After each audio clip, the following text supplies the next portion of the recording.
Alors, c'est parti pour une petite vidéo de présentation de Rogue Legacy.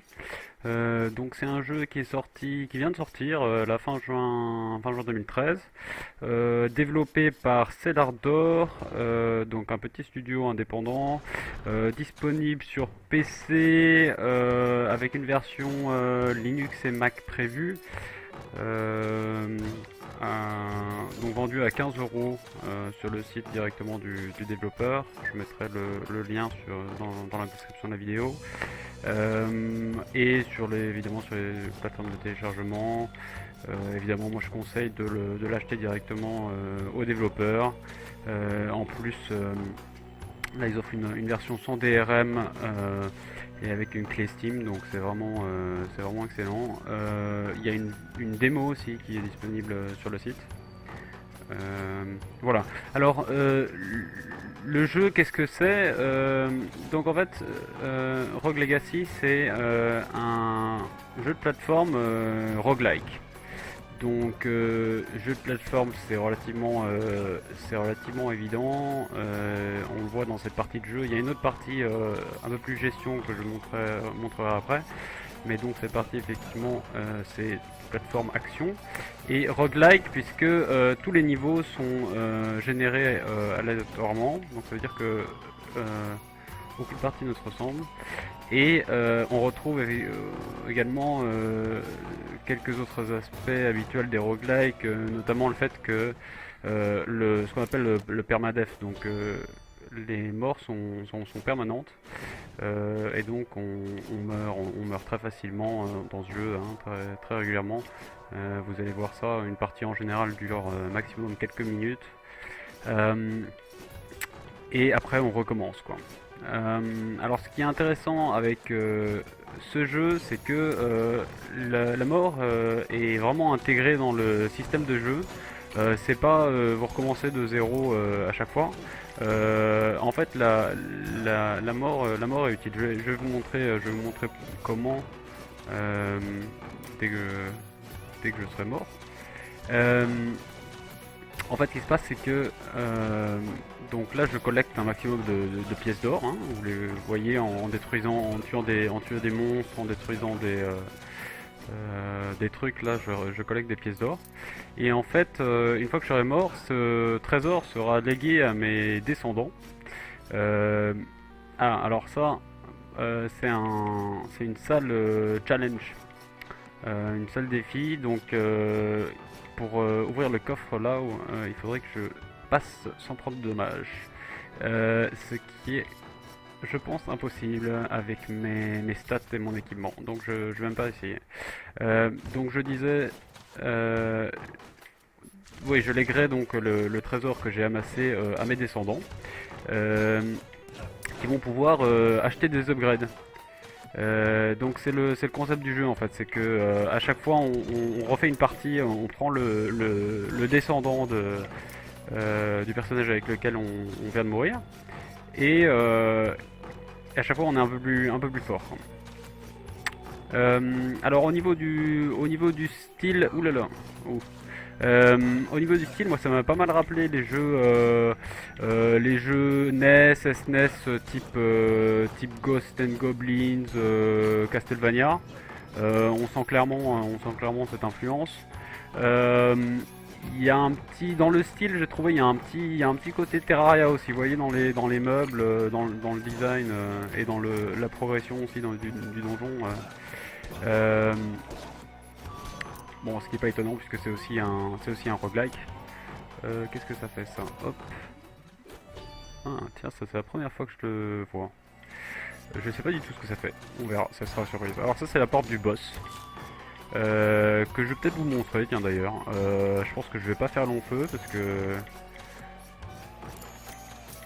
parce que il est assez dur si on n'a pas encore d'upgrade. Mais bon, j'ai déjà amassé un bon trésor et puis que ça sera l'occasion de mourir aussi, de vous montrer qu'est-ce qui se passe quand on meurt. Donc voilà, l'œil géant, ça rappelle aussi un petit peu Terraria. On voit que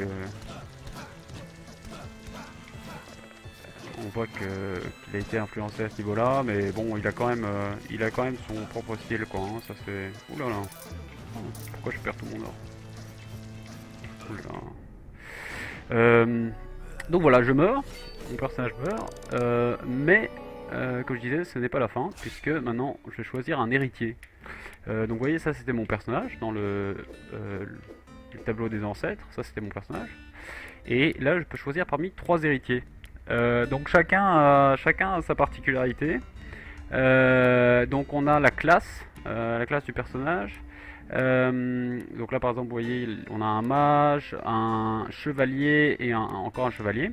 On a des traits, une série de traits de caractère qui ont un impact sur le gameplay ou pas. Parfois c'est juste un peu gadget quoi. Mais c'est rigolo quoi. C'est des touches d'humour qui est vraiment dans le jeu et ça c'est assez sympa. Donc là par exemple vous pouvez voir donc lui c'est un mage. Et il a comme trait de caractère gigantisme, donc il est plus grand que la moyenne, et coprolalia, donc il va balancer une insulte à chaque fois qu'il se fait toucher. Je pense que ça n'a pas d'impact sur le gameplay, je peux me tromper. Ça c'est un, et donc il y avait autre chose. Oui, donc le sort, chacun a un sort, bon, c'est à utiliser avec le mana évidemment. Là ça balance une espèce de dash à la Castlevania quoi. Ici on a un chevalier qui est dyslexique, alors ça c'est rigolo parce que ça veut dire que le texte dans le jeu sera difficile à lire quoi. Et nearsighted, donc il est myope, il va avoir du mal à voir à distance, donc on va voir flou quoi. Et il a une espèce de petite faucille qui peut balancer. Et lui, c'est aussi un chevalier. Tunnel Vision, je sais plus ce que ça fait Tunnel Vision. Et il est fin, donc le moindre coup l'envoie voler. Bah on va prendre un mage pour vous montrer un petit peu la différence de gameplay entre les différentes classes. Alors ici on est dans notre domaine.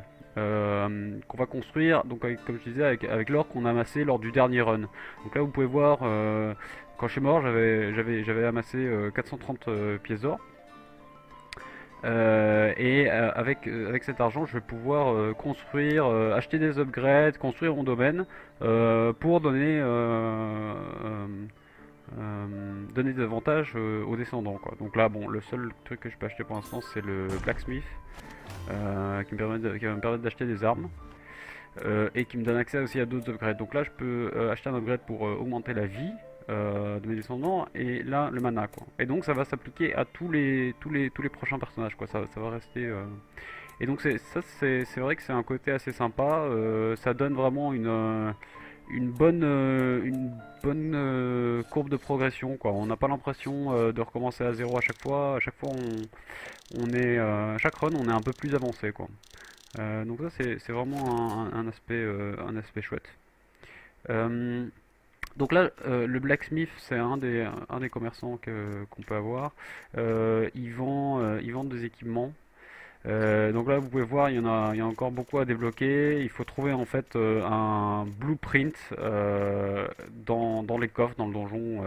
J'en ai trouvé un d'ailleurs en début de cette partie quand j'étais en train de parler. Et donc je pense que c'était ça. C'était ce blueprint là que j'ai trouvé. Donc on peut les débloquer comme ça. Après, il faut encore les acheter quoi. Donc là, par exemple, j'ai 380 pièces d'or. Je peux acheter ça pour 350 et ça va m'augmenter mon armure de 9. Je vais faire ça, c'est pas mal. Ok, voilà. Et donc là c'est reparti. Alors vous allez voir que quand on rentre dans le donjon, la mort nous prend tout l'or qui nous reste quoi. Donc ça veut vraiment dire qu'il faut dépenser tous ces sous avant d'entrer dans le donjon. Ça sert à rien on peut pas le garder d'un run sur l'autre quoi. Donc l'idée ça va vraiment être d'amasser un maximum de sous lors d'un run pour s'acheter des upgrades. Ouh là là, là le sol est tapissé de pics et il y a des... c'est chaud ça. En plus ça lag bien. Hop, aïe. Alors ça c'est des espèces de plateformes qu'on peut activer comme ça. C'est pas toujours super maniable, c'est peut-être le seul défaut du jeu. Ces plateformes là, elles sont parfois un peu dures à activer. Bon, c'est relativement mineur, ça marche quand même pas mal. Sinon, petit défaut aussi peut-être, petit bémol, c'est cette dimension de génération que je trouve allez, qui est vraiment qui représente l'originalité du jeu. Et parfois, ah, là vous voyez en haut, il y a un secret, ça clignote un peu, donc je pense que... Mais je sais pas si je pourrais y accéder, ouais, peut-être. Ah ouais, voilà. Et j'ai trouvé une rune. La rune ça servira plus tard pour enchanter des objets. Donc il y a vraiment pas mal de secrets comme ça. Donc j'ai disais un petit bémol, c'est la dimension du jeu qui fait vraiment son originalité, c'est le côté de génération comme ça. Bon là on va essayer de... Je pense on va pas y arriver mais... Ouf, ouais c'est trop dur. Donc là c'était une salle à défi. Et donc le défi c'était de pas prendre de dégâts. Si on en prend un dégât, on pourra plus avoir le coffre qui est au bout quoi. Donc ça sert plus à rien d'aller de l'autre côté. Et dans le coffre, il y a des trucs spéciaux comme des runes ou des blueprints que j'ai déjà montré. Et donc voilà, le côté génération, à mon avis, il aurait pu être poussé peut-être encore un peu plus. Par exemple, je sais pas, bon, ça a un côté un peu gimmick parfois. Qui fait que bon voilà, on peut choisir parmi trois héritiers, mais c'est des personnages, leurs capacités, pour autant que j'ai pu comprendre, sont tirées au hasard en fait. Hein. Donc on n'a pas par exemple vraiment d'héritage, des traits de caractère, ce qui aurait été peut-être une dimension intéressante à ajouter. Ah bah là je suis mort. Oui, les mages n'ont pas beaucoup de points de vie et bon, j'ai oublié d'utiliser mes capacités, mes sorts. Donc voilà, là on choisit un nouveau descendant. Donc on va essayer une autre classe encore. Hein. Donc le Nav, c'est une sorte de guerrier qui peut faire des coups critiques à plus grande fréquence et qui a un peu plus, fait un peu plus de dégâts. Alors, soit on va prendre celui-ci donc est nostalgique et il voit pas en 3D. Et celui-ci, alors ça c'est assez drôle, il a des problèmes gastriques. Donc vous allez voir tout de suite ce que ça fait. Ça n'a pas d'impact direct en termes de gameplay, mais c'est. Alors donc là je peux m'acheter des upgrades. Bah, je vais m'acheter. Je vais déjà d'abord aller voir le blacksmith, hop, pour voir si je peux m'acheter l'équipement. C'est un peu la priorité l'équipement, hein, puisque ça donne quand même des gros bonus. Hop, une épée et j'ai pas assez pour ça. Et je vais m'acheter le casque. Voilà. Donc vous pouvez voir que l'apparence de mon personnage change.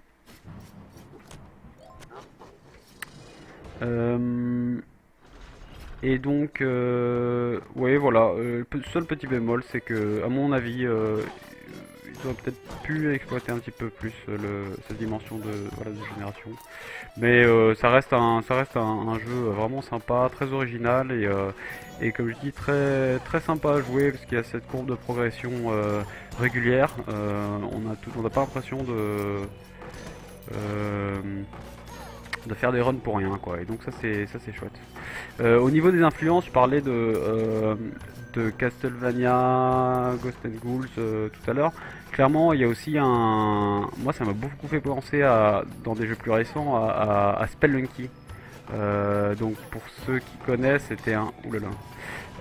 C'était aussi un jeu de plateforme roguelike, un peu du même style où on faisait des runs et euh, le, l'argent qu'on collectait servait après à avoir des avantages. Donc voilà. Je pense que j'ai à peu près fait le tour. Ouais. Donc j'ai pas montré les sorts encore. Je vais essayer de montrer quand même un sort. Donc là il y a des tableaux. On voit que le tableau est animé. Hop. Voilà. Ah bah je suis mort. Donc je vais m'arrêter là-dessus.